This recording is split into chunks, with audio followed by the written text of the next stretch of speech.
Halo, selamat pagi Sobat Belajar. Ketemu lagi bersama Kak Aris dari Sekom. Aris kembali menyapa. Sobat Belajar sekalian, kalau dalam era Corona kita bepergian kemana-mana pasti semua pada takut ya, terutama dalam hal ukur suhu tubuh. Nah, persoalan yang dihadapi bahwa perasaan kita takut kalau suhu tubuh kita tak normal, kemungkinan yang terjadi positif dan negatif. Ini dua hal itu saja. Oleh karena itu pagi hari ini Kakak Aris sedikit memberi pencerahan tentang emosional seseorang dengan topik mengukur proses badan. Sebelum kita membicarakan bermacam-macam emosi, marilah sejenak kita bicarakan bagaimana para peneliti mengukur proses badani seseorang, perbuatan dan tingkah laku, serta bagaimana hal ini berkaitan dengan apa yang kita kerjakan dalam kehidupan sehari-hari sewaktu kita mengamati emosi orang lain. Proses badan ini dapat diukur secara langsung dengan alat yang disebut poligraf. Jika poligraf digunakan dengan tepat untuk membandingkan reaksi badan kita dengan apa yang kita katakan, ini disebut alat pendeteksi kebohongan.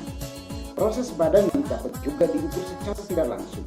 Inilah yang kita lakukan untuk mengamati orang yang merah mukanya karena malu. Namun kita tidak selalu sadar proses badan yang kita tampilkan. Mengukur perbuatan atau tingkah laku adalah cara lain bagi para peneliti dalam menilai emosi seseorang. Misalnya, ukuran takut terhadap ular adalah seberapa dekat seseorang berani menghampiri ular itu. Cara lain dapat dilakukan dengan menyuruh orang menceritakan perasaan takutnya itu atau memakai termometer rasa takut. Untuk mengukur perasaan takut seseorang dalam kehidupan sehari-hari, kita mengerjakan hal yang benar-benar sama, hanya tidak begitu sistematis. Kita bereaksi terhadap apa yang dilakukan orang, apa yang dikatakan, bagaimana mengatakannya, dan bagaimana wajahnya. Apakah kita tersenyum, apakah suaranya gemetar? Kita rangkumkan semua pengamatan itu sehingga kita dapat menarik kesimpulan tentang apa yang sedang dirasakan orang lain. Walaupun demikian, kita tidak selalu berbuat seperti apa yang kita rasakan. Kadang-kadang kita mengerjakan sesuatu yang tidak kesenangan. Kadang-kadang apa yang kita katakan tidak sesuai dengan apa yang kita kerjakan. Pemain sandiwara misalnya dengan cemerlang dapat memainkan emosi dan menyembunyikannya. Dengan demikian, kita tidak dapat selalu menerima apa yang dirasakan oleh orang dengan apa yang dikatakan dan dikerjakan. Para peneliti mengetahui adanya banyak obat yang dapat mengubah proses badani kita sehingga sedemikian rupa sehingga dapat mempengaruhi emosi kita. Obat sejenis itu biasanya disebut obat pereda rasa sakit atau sedatif atau obat penenang. Obat-obat itu berfungsi melemahkan emosi kita dan menyebabkan kita kurang bereaksi. Seorang dokter mungkin memberi resep obat penenang kepada orang yang tidak dapat tidur karena terlalu tegang atau cemas perasaannya. Gangguan emosi yang disebabkan oleh ketegangan perasaan yang berlebihan seringkali dapat dikurangi secara efektif dengan obat-obat semacam itu. Seperangkat obat lain disebut obat perangsang stimulan. Obat itu merangsang kita secara emosi dan menyebabkan kita lebih bereaksi. Perangsang biasa yang ringan dalam kafein, yaitu zat yang ditemukan di dalam kopi. Kandungan kafein kopi sering merangsang kita, membuat kita terjaga dan menyebabkan kita lebih bereaksi. Beberapa obat perangsang sangat kuat dan dapat digunakan secara efektif untuk memberantas perasaan tertekan yang muncul. Dengan pengawasan dokter, penggunaan obat perangsang kuat dan sangat bermanfaat. Jenis obat ini dapat pula memberikan pengaruh yang dalam terhadap emosi kita. Jenis ini termasuk zat-zat kimia yang terdapat pada marijuana, narkotika, dan obat-obat penyebab halusinasi semacam LSD. Obat-obat ini mungkin memberikan baik perasaan yang menyenangkan maupun perasaan yang tak menyenangkan. Obat itu juga sangat berbahaya. Beberapa di antaranya dapat menyebabkan orang kecanduan dan dapat menyebabkan berbagai macam kerusakan. Sobat belajar sekalian, Kakak Aris akan hadir lagi dengan judul-judul yang juga tak kalah menarik, yang emosi positif dan negatif, emosi yang tak menyenangkan, juga emosi dan harga diri, dan tak lupa juga antara cinta dan benci. Pagi hari ini Kakak Aris hadir dengan halo, selamat pagi Sobat Belajar. Ketemu lagi bersama Kakak Aris dari Sekon. Kakak Aris kembali menyapa Sobat Belajar sekalian. Kalau dalam era Corona kita bepergian kemana-mana, pasti semua pada takut ya, terutama dalam hal ukur suhu tubuh. Nah, persoalan yang dihadapi bahwa perasaan kita takut kalau suhu tubuh kita tak normal, kemungkinan yang terjadi positif dan negatif. Hanya dua hal itu saja. Oleh karena itu pagi hari ini Kakak Aris sedikit memberi pencerahan tentang emosional seseorang dengan topik mengukur proses badan. Sebelum kita membicarakan bermacam-macam emosi, marilah sejenak kita bicarakan bagaimana para peneliti mengukur proses badani seseorang, perbuatan dan tingkah laku, serta bagaimana hal ini berkaitan dengan apa yang kita kerjakan dalam kehidupan sehari-hari sewaktu kita mengamati emosi orang lain.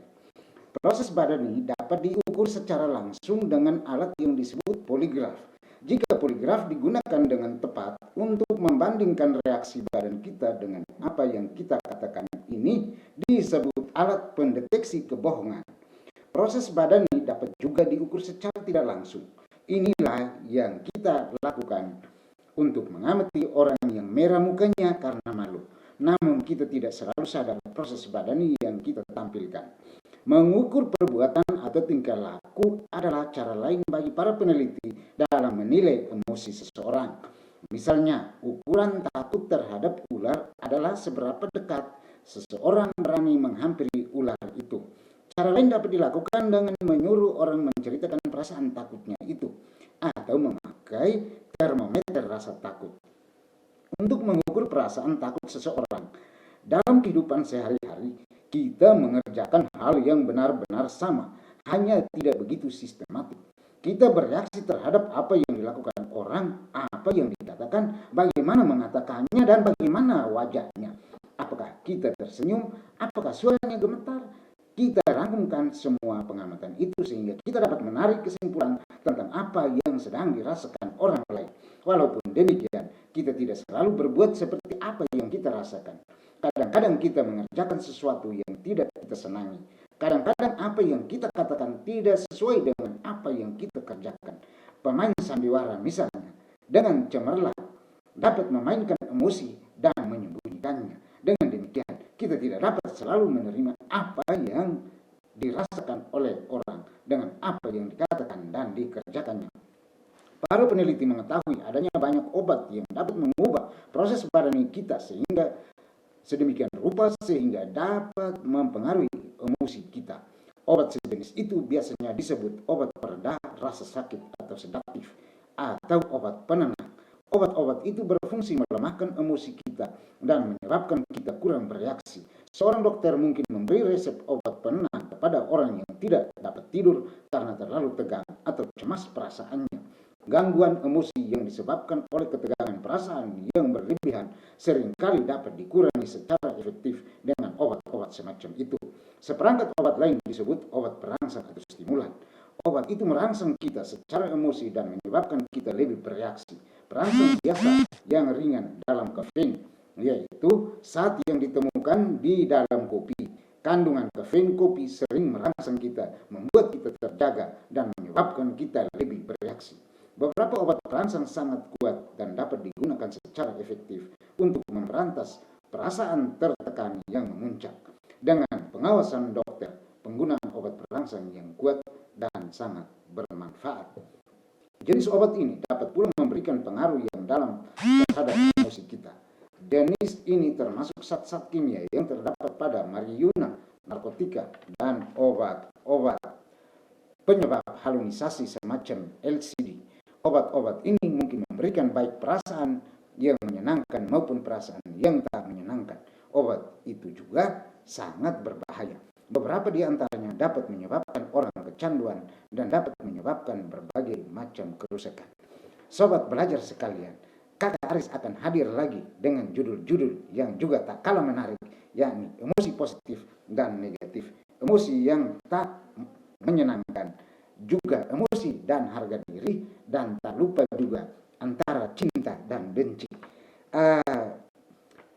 Pagi hari ini Kakak Aris hadir dengan bulan Oktober sebagai bulan bahasa. Walaupun kita tidak bertemu luring, tetapi kita bertemu daring. Salam dari Sekon. Kakak Aris menyampaikan salam Merdeka Belajar, juga salam Sekon Touch, ada di depan matamu, ada di hatimu. Jangan lupa like dan subscribe untuk mendapatkan video-video Kakak Aris berikutnya. Terima kasih, selamat pagi.